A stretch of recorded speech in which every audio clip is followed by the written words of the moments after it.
অক্ষয় তৃতীয়া।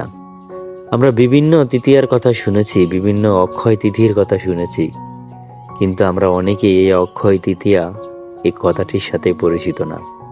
আজকে আমরা এই অক্ষয় তৃতীয়ার যে মূল কারণ, কোথা থেকে আসলো, কিভাবে শুরু হলো, অথবা এই অক্ষয় তৃতীয়াতে আমাদের কি কি করণীয়, উপবাস রাখবো কি রাখবো না, কখন থেকে কখন উপবাস রাখবো, সেই ব্যাপারগুলো নিয়ে আলোচনা করব। তো শুরুতেই আসা যাক, অক্ষয় শব্দটি কি? অক্ষয় শব্দের অর্থ হচ্ছে যার ক্ষয় নেই। আর তৃতীয়া শব্দের অর্থ কি? তৃতীয়া, যা কিনা অক্ষয়। প্রতি বছরের বৈশাখ মাসের শুক্লপক্ষের তৃতীয়া তিথিকে বলা হয় অক্ষয় তৃতীয়া। এই তিথিকে অক্ষয় তিথ বা পরশুরাম জয়ন্তীও বলা হয়ে থাকে। এই দিনটি অত্যন্ত গুরুত্বপূর্ণ একটি দিন। এই দিনে বিভিন্ন মহর্ষি আমাদের মাঝে আবির্ভূত হয়েছেন। এই দিনে বিভিন্ন পুণ্যবান ব্যক্তিরা আমাদের মাঝে আবির্ভূত হয়েছিলেন। তাই এই তিথি নিয়ে আজকে আমরা সত্যযুগের কিছু ঘটনা নিয়ে এই তিথিটি সূচনা করতে যাচ্ছি। আপনি কি জানেন এই তিথিটি সত্যযুগে সূচনা হয়েছিল? আর এই তিথির মধ্য দিয়ে কিন্তু সত্যযুগেরও সূচনা হয়েছিল। এই তিথিতে গঙ্গা আমাদের মাঝে আবির্ভূত হয়েছিলেন। এই তিথিতে ভগবান পরশুরাম আমাদের মাঝে আবির্ভূত হয়েছেন। এই তিথিতে ব্যাসদেব মহাভারত রচনা করতে শুরু করেছিলেন।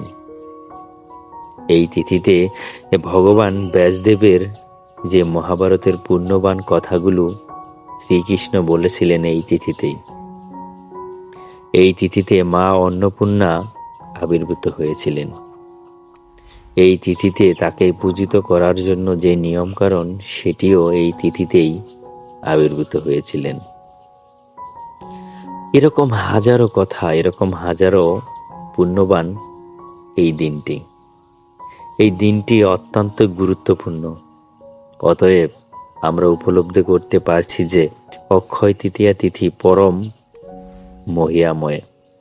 এই তিথিতে যা শুভ কর্ম করা যায় তা অত্যন্ত পুণ্যদায়িনী। যা জ্ঞান আহরণ করা হয় এই তিথিতে তা কখনো ক্ষয় হয় না। এই দিনে দানের ফলও অক্ষয় হয়।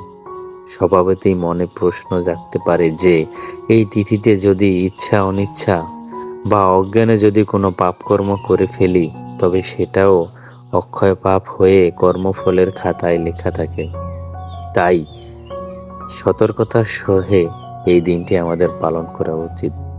অজান্তেও কোনো পাপ বা বৈষ্ণব অপরাধ, সেবা অপরাধ, নানা অপরাধ না করে ফেলি, বা কোনো কুভাবনা ভাবিও বা না ভেবেও আমাদের সেই চিন্তাগুলো মাথায় আনা উচিত নয়।